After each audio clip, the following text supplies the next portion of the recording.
আল্লাহ তাআলা তখন ডাক দিয়ে বলবেন, ও জান্নাতীরা, এই কোরআনের ভেতরে জান্নাতের কথা যা যা ওয়াদা করেছিলাম, বিশ্বনবী তোমাদেরকে যা যা শুনিয়েছে, উলামায়ে কেরাম জান্নাতের যে নাজ নেয়ামতের বর্ণনা যা দিয়েছে সব পাইছো তো?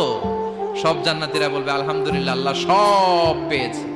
এক জান্নাতি হাত তুলে বলবে, আল্লাহ একটা পাই নাই, একটা পাই নাই। আল্লাহ বলবেন, সেটা কি? ওই জান্নাতি বলবে, আল্লাহ সব পাইছি কিন্তু তোমারে পাই নাই, তোমারে দেখি নাই, তোমার সৌন্দর্য কত বেশি আমরা জানি না।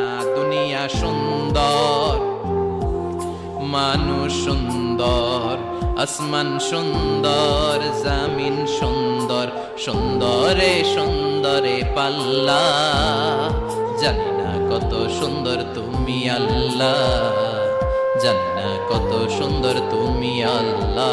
ঠিক কিনা? আল্লাহ সব পেয়েছি, একটা জিনিস পাই নাই। কি পাও নাই?